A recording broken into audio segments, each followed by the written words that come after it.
भारतनगर बांद्रा इथं एसआरए कडून अनधिकृत बांधकाम पाडलं जाणार आहे आणि या विरोधात शिवसेना ठाकरे गटाकडून मोठं आंदोलन सुरू करण्यात आलेलं आहे। बांद्रातील भारतनगरमध्ये हे आंदोलन सुरू आहे। अनधिकृत बांधकाम पाडलं जाणार आहे आणि या विरोधात शिवसेना ठाकरे गट सध्या आक्रमक झालाय। वांद्रेमध्ये ठाकरेंच्या शिवसेनेकडून आंदोलन पुकारण्यात आलेलं आहे। या परिसरामध्ये जे काही अनधिकृत बांधकाम आहे ते एसआरए कडून पाडलं जाणार आहे आणि त्या विरोधात तिथले स्थानिक रहिवासी नागरिक हे संतप्त झालेत, आक्रमक झालेत। त्यांनी आंदोलन सुरू केलंय। हातामध्ये कागदपत्र घेत हे सगळे रहिवासी या आंदोलनामध्ये सहभागी झाल्याचं आपल्याला पाहायला मिळतंय। एसआरए विरोधात शिवसेना ठाकरे गट आक्रमक झालाय। वेदांत नेब आपले प्रतिनिधी आपल्याला अधिक अपडेट देतील। वेदांत, अनधिकृत बांधकाम पाडलं जातंय आपण पाहतोय, तिथल्या स्थानिकांची काय भूमिका आहे? ज्या प्रकारे आपण माहिती घेतली प्रज्ञा, 176 घरांना ही नोटीस पाठवलेली आहे आणि जेव्हा ही नोटीस पाठवलेली आहे आज आणि उद्या हे पाडा म्हणजे डिमोलिशन कडनं केलं जाणार आहे आणि त्याच विरोधात हे सर्वजण आंदोलन करताना आपल्याला पाहायला मिळतात। नेमकं काय झालंय, कशाची नोटीस दिली आहे? एसआरएचं म्हणणं आहे की इथे प्रकल्प राबवला जाणार आहे। अभी हमारे को 2 दिन पहले नोटिस आई है कि 9 और 10 तारीख को डेमोलेशन होएगा। इससे पहले भी नोटिस आई थी। डर का माहौल है और सब लोग घबरा रहे हैं। इसमें लोग डर रहे कि घर मिलेगा कि नहीं मिलेगा। उसकी एक बहुत बड़ी वजह है कि हमारे को जो नोटिस में लिखा जा रहा है और जो हमको एग्रीमेंट दिया जा रहा है, एग्रीमेंट किसी ने साइन नहीं किया है। अभी तक के एग्रीमेंट किसी ने साइन नहीं किया। कितने साल से यहाँ पे रहते हो? हम लोग 48 ईयर से रह रहे हैं। 50 साल होने को आ रहा है। बाप दादा लोग के जमाने से रह रहे हैं। बांद्रा वेस्ट में हमारे बोला इतने सालों से हम लोग रह रहे हैं यहाँ पर, और अभी अचानक ही पहले नोटिस इनको कुछ बोलना है, इनको कुछ कहाँ बोलना जाएंगे है। हम लोग? बोलो। त्याच्यामुळे आपण बघतोय काहीच तणावाचं वातावरण आहे।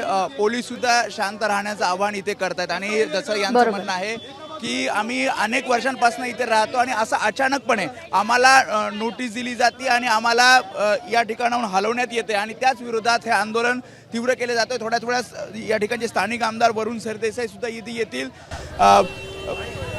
त्याशिवाय एसआरएचे काही अधिकारी सुद्धा थोड्याच वेळात इथे येतील, कारण ज्या प्रकारे नोटीस देण्यात आलेली आहे आजपासून या घरांच्या म्हणजे 176 घर आहे त्याच्या पाडकामाला। यहाँ पे 1975 में हम लोग आए हैं और जब यहाँ पर कुछ भी नहीं था, ओनली खाड़ी थी और ये आइलैंड की तरह था। जब हम लोग डिमोलिशन क्यों किया जा रहा है? डिमोलिशन क्यों किया जा रहा है? ये जबरदस्ती किया जा रहा है ना, इसमें ना कोई हम लोग का पेपर वर्क है ना कुछ भी नहीं है।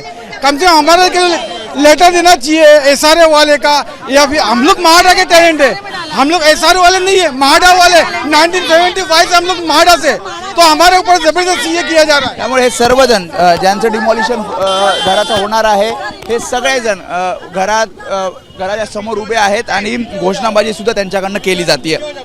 आपण बघतो एसआरएचे अधिकारी इथे पोहोचलेले आहेत, जे समजूत काढतायत। ज्या 176 घरांना नोटीस दिली आहे त्या नागरिकांची ते समजूत काढतायत। त्यांचं असं म्हणणं आहे की प्रकल्पासाठी ही जागा देण्यात आलेली आहे आणि त्यानुसार इथे डिमॉलिशन केलं जाणार आहे आणि त्यामुळेच एक गोंधळाचं वातावरण इथे आपल्याला पाहायला मिळतंय। पोलीस बंदोबस्त सुद्धा वाढवण्यात आलेला आहे। म्हणजे एकीकडे एसआरएचे अधिकारी, दुसरीकडे पोलीस हे या सगळ्यांची समजूत काढतायत आणि मोठ्या संख्येनं इथे नागरिकांचा जमाव आपल्याला पाहायला मिळतोय। 176 घरं आणि अनेक कुटुंब यामध्ये आहेत आणि त्यामुळेच इथे डिमॉलिशन करू नका, शिवाय कोर्टाची ऑर्डर प्रत्येकाच्या हातात आहे आणि कोर्टाची ऑर्डर ही दाखवली जाते। कोर्टाची ऑर्डर तुम्ही दाखवताय। वेदांचा संपर्क सध्या तुटलाय। आपण कोर्टाने स्टे करून टाकलेला आहे, स्टेटस को करून टाकलेला आहे। जे नोटीस पाठवली होती माननीय हायकोर्टमध्ये गेलेला होता आम्ही, हायकोर्टने ते डेट पुढे ढकलली होती।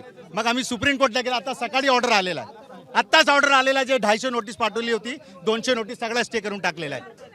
आता हे एसआरएचे अधिकारी तुम्हाला समजून सांगतात, मग तुम्ही शांत राहणार, बाजूला होणार? हा साहेब, एक मिनिट। हा साहेब, तुम्ही शांत राहणार, कारण शांततेचं आव्हान नाही, माननीय सर्वोच्च न्यायालयाच्या ऑर्डरचा अपमान करत आहे। त्यामुळे आपण ऑर्डरचा अपमान करत आहे।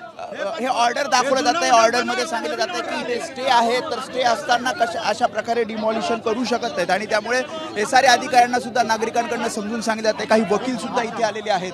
आपण अधिकाऱ्यांशी संवाद साधण्याचा प्रयत्न करूयात। आणि ही ह्याला लागू नाहीये। माझी 33 डिमॉलिशन आहे। नेमकं काय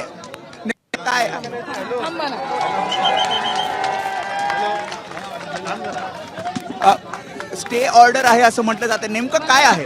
स्टे ऑर्डर दाखवलेली नाहीये मला अजून. किती जणांचं demolition करायचं? 178. तर आजच केलं जाणार का? नोटीस आधी पाठवली होती? पाठवली होती. त्यामुळे जी नोटीस आलेली आहे ती नोटीस हातामध्ये घेऊन हे सगळे रहिवासी सध्या आंदोलन करताना आपल्याला दिसत आहेत. वांद्रेमधलं हे दृश्य आहे. एबीपी माझा, उघडा डोळे बघा नीट.